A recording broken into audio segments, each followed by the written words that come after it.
Olá, tudo bem? Espero que sim. Gari 11. Adeus aos dividendos de 9 centavos? Será, pessoal? Muitos aí ficaram desanimados. Pô, o Gari 11 comprou mais 15 imóveis do Atacadão Carrefour. Ao invés de aumentar os dividendos, diminuíram. De 9 centavos passaram para 8. O que aconteceu? Isso nós vamos trazer então nesse relatório gerencial que nós vamos estar lendo aqui, pessoal, do Gari 11. Comente aqui embaixo. Você investe no Gari 11? O que achou desses novos patamares de dividendos? Mais uma vez também, estamos em busca dos 400 inscritos no nosso canal. Se inscrevam, curtam, comentem, compartilhem. Antes de analisarmos o relatório gerencial, nós vamos analisar os dados atuais aqui do fundo. Dia 4/2, então, ele está cotado a R$ 7,83, seu PVP de 0,84, ou seja, está com desconto de 16%. Seus dividendos, em dezembro ele pagou 0,092, em janeiro 0,092 e agora em fevereiro 0,083. Então baixou praticamente 1 centavo aí nos dividendos. Esse dividendo vai ser pago então dia 7 de fevereiro. A data-com dele é sempre o último dia útil de cada mês. Bom, aqui temos o gráfico da cotação então do Gari 11. Então, o Gari 11 se mostrou bastante resiliente nesse ano aí, bastante dificuldade para os fundos imobiliários. Ele ficou então aqui variando entre 9 e 9,20, mais ou menos aqui até o mês de dezembro. Chegou em dezembro então, como todos os fundos imobiliários, uns já começaram a cair já em outubro, novembro, e esse segurou até dezembro e caiu, chegou nos patamares aqui em torno de 7,80 a 7,90 mais ou menos. Aí retornou um pouquinho, por volta de 8,70 e agora está nas suas mínimas aqui, em torno de 7,80 aproximado. E certamente o que motivou também essa queda na cotação agora em fevereiro, certamente foi isso aqui, né? Ele vinha entregando aqui sempre 8 centavos, aí aumentou para 9 centavos e agora ele diminuiu para 8 centavos novamente. Então isso aqui que deve ter assustado com certeza e fez com que a cota caísse mais ainda, né? Vamos analisar depois lá no relatório por que aconteceu isso, se existe a possibilidade de voltar nesses 9 centavos novamente, enfim, vamos analisar depois isso aí. Vamos analisar então a rentabilidade desse fundo. O dividendo pago dividido pela cotação atual vai me dar então 1,06% ao mês. Pessoal, isso aqui é isento de imposto de renda. Então, vejam bem, né? Um fundo nessa cotação aqui, nesses patamares aqui de R$ 7,83, está bem interessante. Até porque ele está com um deságio, um desconto de 16%. Então, além da valorização que você pode ter nesse fundo, no médio e longo prazo, assim que as taxas de juros começarem aí a tender a cair, nós teremos aqui, então, uma excelente valorização da cota e todo mês pagando esse 1,06%, quem entrar agora nesses patamares aqui de R$ 7,80 aproximado. Fazendo, então, a conversão dessas taxas, nós temos, então, 1,06% ao mês, isso equivale a 13,49% ao ano, isso isento de imposto de renda. Se fosse fazer uma comparação, por exemplo, com um investimento, um CDB que rende 100% do CDI, nós teríamos o quê? 3,15%, menos 15% de imposto de renda, se nós fôssemos investir por 2 anos, nós teríamos aqui líquido já de imposto de renda 11,17% ao ano, ou seja, 0,89% ao mês. Uma diferença aqui de 0,17% a favor do Gari 11. Vamos fazer agora uma comparação aqui de um investimento, numa simulação de R$10.000 no Gari 11 e nesse CDB. Então, em 10 anos, nós teríamos no Gari 11 R$ 35.441, no CDB teríamos R$ 28.958. Se investirmos por 20 anos, nós teríamos R$ 125.611 no Gari 11 contra R$ 83.858 no CDB. Lembrando que no Gari 11, todo mês nós teríamos que estar reinvestindo os dividendos, né, pessoal? Então, assim, mesmo com uma diferença pouca de 0,17 no médio e longo prazo, a diferença aqui é significativa, praticamente quase que R$40 mil em favor aqui do Gari 11 em 20 anos, né? Bem interessante. Ok, gente? Então, assim, lembrando aqui, né, pessoal, aqui nós não damos nenhuma recomendação de investimento, nem de compra, nem de venda de nenhum ativo. Estamos aqui estudando, né, para que cada um possa tomar a sua melhor decisão possível. Vamos calcular, então, o número mágico desse fundo imobiliário. Pessoal, antes de mais nada, não se esqueça aí de se inscrever no nosso canal. Aí estamos em busca de 400 inscritos. Bom, o número mágico, então, como é que eu faço para calcular ele? Primeiro, o que é o número mágico? Né? O número mágico nada mais é o quê? Que a quantidade de cotas que eu tenho que ter de um fundo imobiliário para que no próximo mês, somente com os dividendos pagos, eu já consiga comprar mais uma cota desse fundo. Então, nós temos aqui a cotação 783 dividido por 0,083, seu último dividendo. 95 cotas, então, é o número mágico. Multiplicando por 7,83, que é o valor da cotação, eu tenho que investir, então, R$ 743,85 para poder comprar essas 95 cotas aqui. Ok? Então, pessoal, vamos agora analisar o relatório gerencial para entender, então, o que houve com esse fundo, quais as perspectivas futuras que ele nos proporciona. Vamos ao relatório gerencial, então, do Gari 11, que foi disponibilizado dia 31 de janeiro, referente ao mês de dezembro de 2024. Algumas informações, então, aqui. Valor patrimonial, 1,37 bilhões. Ele pagou, então, em janeiro, 9,2 centavos. Lembrando que em fevereiro ele já pagou 8,3 centavos, então ele baixou praticamente 1 centavo de janeiro para fevereiro. Aqui já aparece agora os 40 imóveis, lembrando que entrou 15 novos imóveis do grupo Carrefour que ele comprou, da bandeira Atacadão. O preço por cota final de dezembro estava R$ 8,50, o valor patrimonial por cota era R$ 9,30. Dividend yield de 13%, uma liquidez diária em torno de 6,5 milhões aproximado. Estava com PVP na época de 0,91, hoje está a 0,85 aproximado. O número de investidores era 292 mil cotistas final de dezembro. Uma coisa importante, vacância física e financeira, 0%. Tudo ocupado, os imóveis e todo mundo pagando certinho. Esse fundo teve início em 2020, taxa de administração 0,94 a 1% e taxa de performance 20% do que excedeu o benchmark, que é IPCA mais 6% ao ano. Bom, pessoal, esse fundo imobiliário é um dos fundos mais ativos que tem, faz muita negociação, muita compra, muita venda, enfim, bem interessante. Vamos analisar então tudo que aconteceu então aqui no final do ano, no caso mês de dezembro. Ressaltamos que não houve e não há uma deterioração nos fundamentos da tese de investimentos, como inadimplência dos aluguéis, vacância ou pior, expressiva no contexto de crédito dos inquilinos. Os pilares da estratégia do GARI, contratos atípicos de longo prazo com inquilinos de primeira linha, se provam resilientes em momentos mais ríspidos do mercado. O ajuste no preço da cota fora ancorado principalmente por questões sistêmicas do mercado. Essa desvalorização que teve, não foi só o GARI, praticamente todos os fundos imobiliários e FIAGROS também tiveram esse problema aí com essa desvalorização de suas cotas. O que deveria ser para muitos, ou para todos, oportunidade de mercado. A grande operação que foi feita então no segundo semestre de 2024 foi a aquisição do Carrefour, onde ele diz o seguinte: compra de ativos, venda de ativos, amortização antecipada de dívidas, securitização de novos recebíveis, captação de recursos. Diz assim, quase 12 meses de trabalho e a somatória de valores envolvidos em todas as frentes ultrapassa 1,5 bilhões de reais. Um fundo de excelente portfólio de imóveis alugados para inquilinos de ótima capacidade de crédito, mediante contratos atípicos de locação de longuíssimo prazo e multa de rescisão integral, com estrutura de capital inteligente e responsável, em patamar de alavancagem comedido, colchão de disponibilidade suficiente para a cobertura de mais de 10 anos de amortização de suas obrigações financeiras. Então, assim, todos os contratos do GARI 11 são atípicos. O que é contrato atípico mesmo?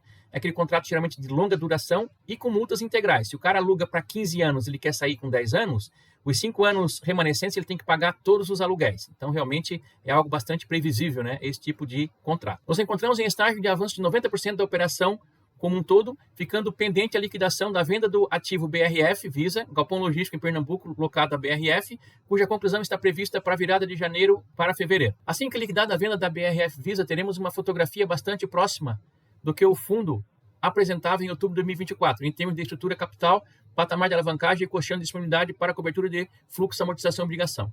Então, assim, lá em outubro, a alavancagem dele estava em 24%. Hoje, vamos ver ali, está com em torno de 35%. Mas, após essa venda, então, a BRF aqui, ele vai voltar, então, a alavancagem nos patamares que estava em outubro, em torno de 24%. Na segunda quinzena, foram liquidada a aquisição do portfólio de 15 ativos do Grupo Carrefour, uma transação que totalizou 725 milhões de reais. Esse montante fora coberto parte pelo consumo da parcela de disponibilidade do fundo, 341 milhões, e parte pela securitização de recebíveis oriundos do contrato atípico de locação de 13 anos, firmado com o Carrefour, 384 milhões. Então, como é que ele pagou a compra desses imóveis? Ele tirou do caixa, que tinha 341 milhões, que era a reserva do fundo, e securitizou parte dos aluguéis já previstos nesses contratos de locação com o próprio Carrefour. Ou seja, ele descontou esses títulos já com o Carrefour, esses títulos do Carrefour. Nós estamos aqui para descobrir por que os dividendos basicamente saíram de 9 centavos para 8 centavos. Então é o seguinte, veja bem, ele tirou 341 milhões do caixa. Esse dinheiro ele estava investindo aí na renda fixa, geralmente atrelada ao CDI. Então isso aqui dava uma ótima rentabilidade para o fundo e aumentava com certeza a distribuição. Então isso aqui com certeza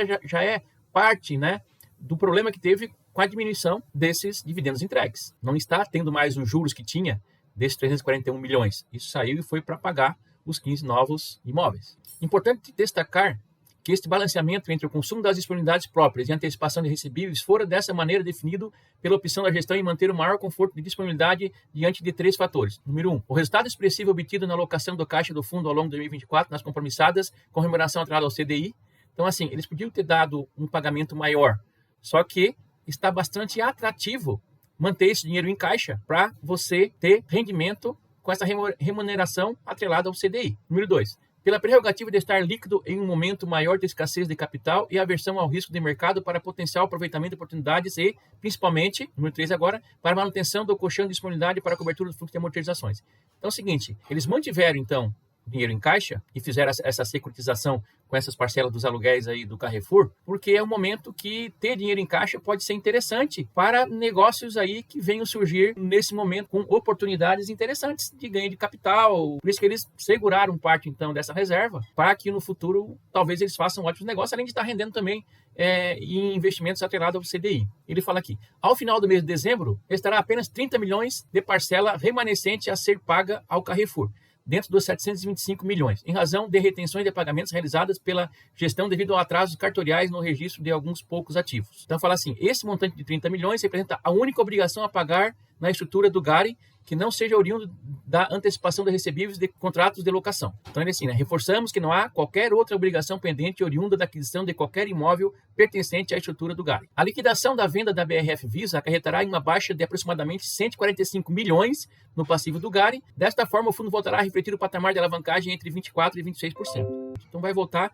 praticamente o que era lá no mês de outubro, com essa venda do BRF Visa. As disponibilidades do fundo deverão alcançar aproximadamente 530 milhões. Esse patamar recolocará o colchão de disponibilidade do fundo em mais de 12 anos de cobertura do fluxo de amortização de suas obrigações de securitização. Então vai ter ótimo valor em caixa ainda assim que entrar todo esse valor aí dessa venda também. E esse valor em caixa certamente vai ajudar também no resultado do fundo, porque vai estar investindo aí em investimentos atrelados ao CDI. CDI em alta vai ajudar bastante o fundo também. Ele fala sobre a reavaliação dos imóveis, né, do portfólio renda urbana. Então, basicamente, teve avaliação de 11 imóveis do Grupo Pão de Açúcar, 9 imóveis do Grupo Mateus e ao imóvel logístico locado a Manara. Então, isso aí basicamente apresentaram uma valorização de 3,69%, alcançando o valor de mercado de 928 milhões. Assim, a cota patrimonial passou então a valer R$ 9,30. Ele fala aqui, é importante destacar que os ativos de renda urbana recente adquiridos pelo próprio Carrefour, no portfólio do Carrefour, não foram incluídos nesta reavaliação, pois ingressaram no portfólio no fundo apenas recentemente.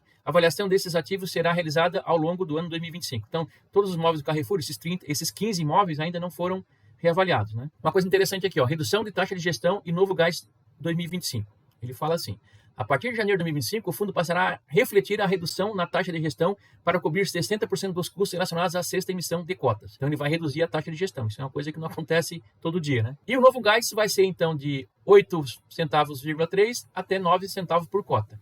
Lembrando que ele entregou agora para pagamento em fevereiro 8 centavos. Então, por isso que ele baixou os dividendos. Aqui mostra, então, o novo gasto de dividendos. Então, ele vai estar nesse patamar aqui. Uma banda inferior de 0,083, ou seja, 8 centavos, e a banda máxima de 9 centavos. Isso para o primeiro semestre de 2025. E o de janeiro, então, já foi esse 0,083, né? Que vai ser pago agora em fevereiro. A DRE do fundo, basicamente aqui em dezembro de 2024, teve um resultado líquido de 12.435.000, frente ao mês de novembro, 11.633, teve um incremento aqui. Distribuição do resultado foi a mesma, 11.580. Resultado por cota, 0,099 e foi distribuído 0,092. Então, isso aqui que foi distribuído, então, em janeiro de 2025. Lembrando que em fevereiro já caiu para 0,083, conforme já falamos anteriormente, né? Aqui com relação ao ganho de cotistas, ele foi o top número 1 de todo o IFIX, tem aqui próximo de 300 mil cotistas, e liquidez aqui também está em top 3, em torno de 6 milhões e meio por dia de liquidez. Então aqui então o novo portfólio do fundo, né? Então 40 imóveis, tipologia dos ativos, 2 são de logístico e renda urbana, 100% de contratos atípicos, prazo de aluguel médio 14 anos, ele tem 7 locatários high grade, localização em 10 estados do Brasil. Então temos aqui, renda urbana são 66% e 34% de logística. Os estados aqui, São Paulo, Rio Grande do Sul, Pernambuco, Bahia, Mato Grosso e 28% está em outros aqui. O Atacadão agora, que é do Grupo Carrefour, então 31% dos inquilinos. O Grupo Souza Cruz, BAT, 19%. O Grupo Mateus, 19%. Pão de Açúcar, 16%, BRF 10% e o restante aqui 2%. Então, 100% contratos atípicos, bem distribuído geograficamente também, né? Aqui tem percentual de receita por imóvel, onde nós temos aqui o que preocupa bastante, essa questão do grupo BAT da Souza Cruz lá no Rio Grande do Sul, né, Cachoeirinha, onde ele tem 19,4% do percentual da receita vem desse imóvel e ele tem o vencimento 5 de setembro de 2027. Então, em 2027 vence o aluguel, o contrato desse imóvel, quase 20% de toda a receita do fundo. Então, realmente, isso aqui é preocupante. Não sei como é que está essa negociação já, se tem previsão de renovar esse contrato, mas isso aqui é o que deixa o fundo, na minha opinião, né, mais preocupado com essa questão dessas receitas do fundo. Ele traz aqui embaixo detalhadamente todos os imóveis com relação à área locável, prazo do contrato, a localização, o tamanho, Aqui ele traz todos os 7 locatários então do GARI 11, onde, como já falei, né, o grupo BAT aqui ele tem 19% da receita do fundo concentrado no único imóvel. Né? O Carrefour aqui temos 31%, mas ele tem 15 imóveis. O grupo Mateus também tem 19%. Então, ele é bastante concentrado, mas assim, né, o que deixa mais tranquilos são os tipos de contratos, são todos contratos atípicos. O rating aqui dos inquilinos, maior parte AAA, então isso aí dá bastante segurança. E realmente a minha maior preocupação é o grupo BAT, que é a Souza Cruz aqui, que em 2027 vai encerrar o contrato. E ele tem realmente bastante concentração de receita. Né? Então é importante, lógico, como a gestão é bastante ativa, ele já deve estar em movimentação para saber essa questão, né? Se vai ser alugado novamente, se vai ser refeito um novo contrato, enfim. Então, com relação à alavancagem, agora, então, a disponibilidade estaria com 441 mil, mas lembrando que isso aqui vai passar para 530 mil assim que efetuar a venda do BRF. As disponibilidades atuais agora dá 9 anos, mas vai passar para 12 anos, assim que entrar também esse valor da venda. E o patamar de alavancagem hoje, nessa situação atual, dá 35%. Porém, assim que entrar também a venda do BRF, vai passar novamente para 24%, o que é bem tranquilo para esse fundo, pessoal, o que ele vem sempre fazendo assim. Então, ele traz aqui o patamar de dividend yield entre os fundos comparáveis. Ele tem aqui o GARI 11, então, com 12,1%. Em média, dos fundos de tijolos, que são híbridos também, 10,1%. Então, ele está acima da média aqui, né? Comparando também com o de renda urbana, a média é 12,3%. Então, ele está quase na mesma média do renda urbana. E o de logístico, 9,5%, ele está bastante acima aqui, né? Comparado com a média dos fundos de logística. Pessoal, então seria isso com relação a esse fundo. Resumindo, o fundo tem uma gestão bastante ativa, fez um negócio gigante agora com o Carrefour. Eu não sei se precisava fazer tanto assim, mas foi feito. Certamente as suas cotas caíram por alguns motivos. Primeiro motivo, a gente já sabe, né, que é o contexto geral aí dos fundos imobiliários, da renda variável como um todo no país. Desde dezembro para cá, realmente, outubro, novembro, dezembro para cá, realmente está bem complicado. Então, realmente as cotas caíram. Eles fizeram uma emissão de cotas para tentar arrecadar em torno de 400, quase 500 milhões, conseguiram 190, conseguiram menos da metade, milhões. Mas mesmo assim, nesse patamar de preço de R$ 7,80 a R$ 8,00, ele pagando esses 8 centavos e alguma coisinha, 8,02, como está tendo agora, 0,3, ele ainda está dando 1% ao mês, isento de imposto de renda e melhor, com PVP de 0,84, 0,85, em torno de 15% de possibilidade de valorização, 15% de desconto. Então, certamente no médio e longo prazo, quando a taxa de juro afrouxar um pouquinho, que começar a tender a cair, certamente ele vai valorizar todo esse desconto que ele está tendo agora. Então, eu acredito, na minha opinião, que é um excelente investimento para se fazer nesses patamares de preço aqui. Lembrando, pessoal, que aqui não tem nenhuma recomendação de investimento, certo? Cada um tem que analisar se é interessante para sua carteira ou não, se expor nesse tipo de ativo, ou aumentar sua posição, ou de sair fora, vender, enfim, cada um tem que tomar sua decisão, né? Mas eu trouxe aqui as informações do que estava no relatório, para que cada um possa tomar então, a sua melhor decisão. Então, mais uma vez, pessoal, peço para vocês aí, se inscrevam no nosso canal, curta, comente, compartilhe. Nós estamos aqui em busca de 400 inscritos. Logo nós vamos chegar. Muito obrigado, então. Até o próximo vídeo.